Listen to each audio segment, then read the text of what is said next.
Last week we said goodbye to Game Informer, but unfortunately when the staff attempted to say goodbye to fans, they were stopped by GameStop.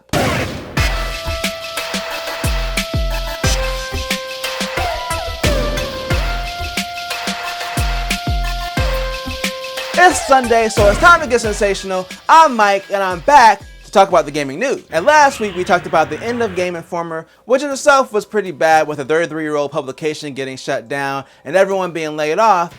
But there was one important thing that I kind of glossed over, which is that it's owned by GameStop, and if you've had any experience with that company, it's probably not great. I even did a video back when I got my PS5 about the bad experience I had getting it from there. So it comes as no surprise that there were more issues with the shutdown than the fact that they closed the publication and laid off everybody. So some additional information has come out since the closure was announced last week. For one, it's been confirmed that the staff found out when we, the public, found out. Two, and I failed to mention this last week, but they took the whole site completely offline, along with the archive of all the previous magazines and the previous work that the Game Informer staff did over 33 years.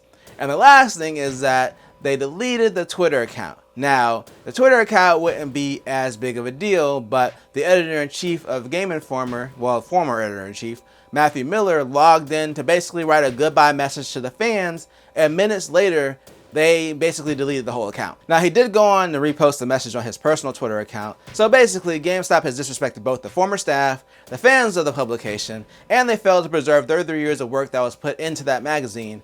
And to that I say, yeah, that sounds like GameStop. But lucky for us, games in general haven't stopped existing despite the decline in hardware sales from all the console makers. So last week we reported on the Switch and the Xbox sales declining for Q2 of 2024. But at that time, the data for Sony hadn't come out yet. So of course, we have to talk about Sony and how the PS5 is doing as well. So the figures have come out for Sony, and surprise, surprise, just like Microsoft and Nintendo, they saw a sales decline when it comes to hardware. So they sold 2.4 million PS5s in Q2 of this year compared to 3.3 million for the same quarter last year. So they saw a 27% decrease in hardware sales.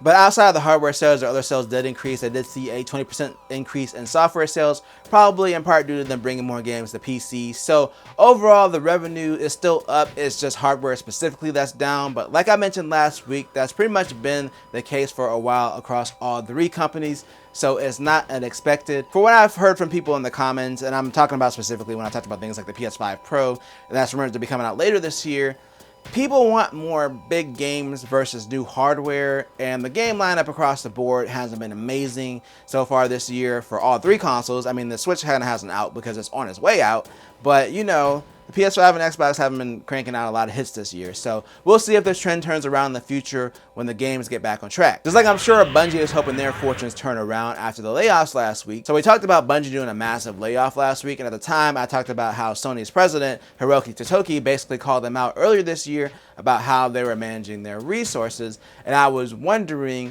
what was their current relationship with Sony's management, and if these layoffs were their decision or if it was a Sony decision. Well, more information has come out about the current state of Bungie, and it's not looking great for them right now. So last week after the layoff announcement, the only thing that Bungie basically said is that going forward, they will be focusing on Destiny 2 and Marathon.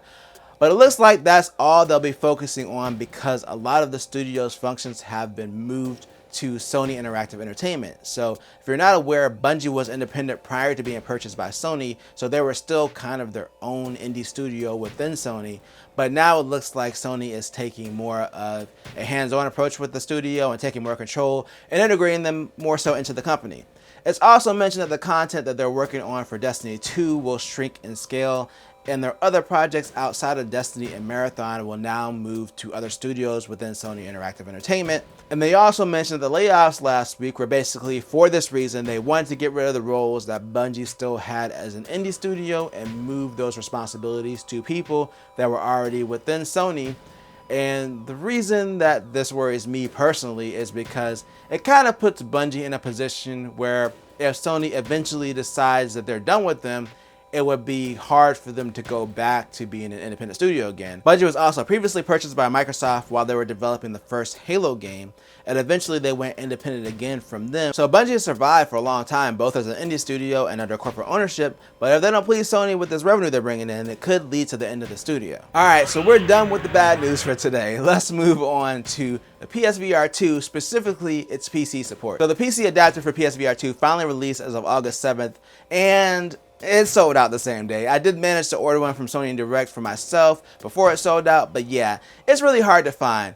But the Steam app for it has launched, and apparently some users have been able to get it working without the adapter under very specific conditions. So I covered this prior to the announcement of the adapter, but the reason they had to make the adapter in the first place is because the standard they used for the headset, Virtual Link, basically doesn't exist on PC anymore. Some of NVIDIA's 20 series cards had a Virtual Link port. It was on the back of the graphics card itself, but that was pretty much it. It was dropped the 30 series, and of course the 40 series doesn't have it either for NVIDIA's cards, but people who happen to have a 20 series graphics card with that specific port are reporting that the headset works by plugging it directly into the USB-C port or the Virtual Link port on the back of the graphics card and pairing the controllers via Bluetooth. The article also mentions that some people had issues with getting the Bluetooth controllers paired. I'm not sure if the adapter installs additional drivers that helps with that process, but it can work without having the adapter if you specifically have a 20 series graphics card with that port. So good luck. And you know what else only works on specific devices? SteamOS, but that could finally change soon. And in fact, that's what we're talking about today in our final story. So a lot of people love the Steam Deck, and the reason for that, aside from the hardware of course, and the price, is the software experience from SteamOS. But up until this point, in an official capacity, SteamOS has been limited to working on just the Steam Deck. Valve hasn't released a version with an installer that you can just install on any handheld device.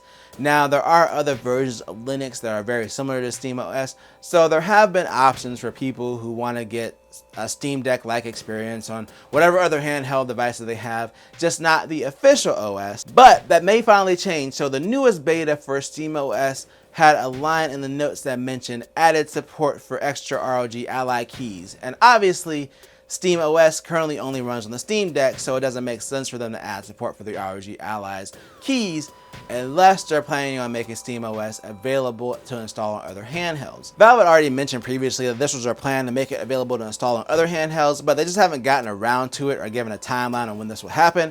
Obviously, they want to prioritize their own device experience first, so I can understand why it's probably taken a while for this standalone version of SteamOS to come into existence, but the line in the beta shows that they're at least testing it on the ROG Ally, so hopefully we'll see it soon.